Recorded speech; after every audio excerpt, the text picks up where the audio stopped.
So Paul and I, we started back in, I believe, late April. So I'm not sure exactly the amount of weeks prep was, but I think it's about 20 weeks that I had. And we started slow, no cardio, just at a slight deficit. My estimation was I was eating about 3,500 calories a day. So I think we started at 28 or 2,900 calories. He had me varying my calories a bit based on, he had an upper body day calories, he had lower body day calories, macros, and rest day. I think rest day I was at maybe like around 2,700, upper body day I was at like 2,800, and lower body day I was at like 29 or 3,000, which is crazy for some people to hear. Like, dude, you were like dieting on 3,000 calories. What the heck? But like, I was so accustomed at that point, after being in a building phase / maintenance phase for 4 years, I was in such a great homeostasis spot hormonally. I'm eating between 3,500 to 4,000 calories a day consistently. Like, I saw fat loss for a solid month or two of that prep, eating at that amount. And then from there, we just slowly started walking calories down. And we didn't even introduce cardio until I think 2 months out. It was all just walking outside. That was my only form of cardio. I would just walk outside. That was it. I would just walk the dog, listen to a podcast or listen to an audiobook. Fortunately, live in a great neighborhood that has a park next to us, pretty big park where I could get my steps in. So I would do that in the morning or in the evening. Prior preps, I would do like high intensity cardio. I would try to like channel my inner track runner or cross country runner from the past and go on these difficult runs. But then the next week I would affect all my training sessions. I'd feel super weak and all this stuff. So like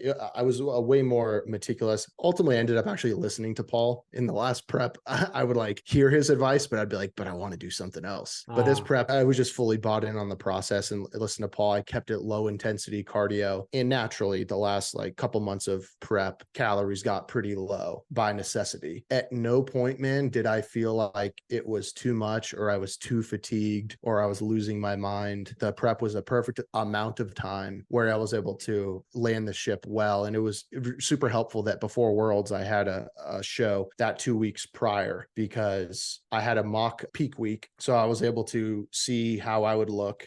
The goal was to make it to Worlds. So I was really hoping to win my pro card. Not only did I get a test run so I could perfect things at Worlds, but even before my show where I got my pro card, 2 weeks prior to that, we did a test peak week. So I did a test peak week before my first show to see how things were going to go, because he prepared me to be stage ready 2 or 3 weeks prior to actually being on stage, just so he could see how are things going to look. Okay, we executed on that well, made some adjustments, and then came into the Monster Mash where I got my pro card in Boston, having already done a peak week. So we got a second one in for that show. I think I came in a little too full, maybe spilled over a little bit for that one. Could have been a little tighter. So then we adjusted a bit then. And then for Worlds, 2 weeks later, I approached it a bit different. Didn't go as high on the carbs and fats the day before and the day of the show, and was able to bring a much tighter physique appearance wise, I think, on actual Worlds Day. So the walking is interesting because that seems to be a new trend. Like, let's be honest, it's a new trend. There was the HIIT, the HIIT was the trend a while back. And then this seems to be the new thing. And it seems to make a lot more sense from a recovery standpoint as well. Yeah, you have to put in a bit more time. That's accurate to say, I think, because with HIIT, there was less time. Yeah.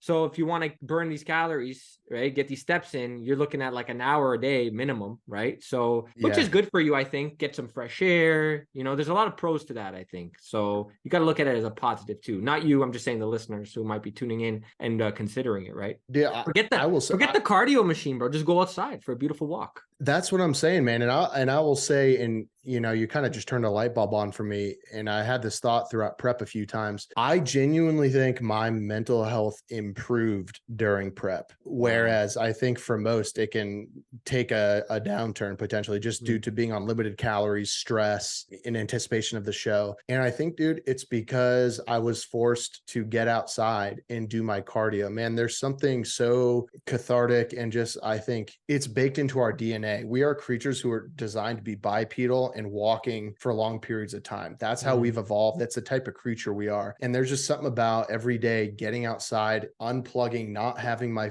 face on Instagram or Twitter or something, or like just staring at a screen. Like, no, for an hour to 2 hours a day, you are going to be walking. And I would make it productive. Like I said, I'd listen to like a podcast that's like educational or like an audiobook. Dude, I'm just outside. I'm getting some quality vitamin D. I'm getting fresh air. I've got some space and time to organize my thoughts, think through things. And it made me me realize, while yes, this is a time commitment and it's annoying, it made me realize how much time we actually waste just at home, watching TV, scrolling on our phone. Go outside, man. Go outside and listen to something that's interesting to you. Go for a walk. Like, I promise you, you're going to feel so much better. So I'm grateful for the type of cardio I did. I feel like it was like therapy for me in a way. Yeah, no, that is super accurate. And I'm glad you brought that up. When I'm not training, because I train on average 4 days per week, I am going for a walk. I'm going for a walk and I feel amazing. Yeah, man. Whether it's with my girl or by myself and I'm listening to a podcast or even music, man. Like, that's meditation. Good quality music or a good podcast, whatever it might be, whatever the day is and what I'm feeling. But that's how I like to do it too. So I think there are a lot of mental health benefits as well. And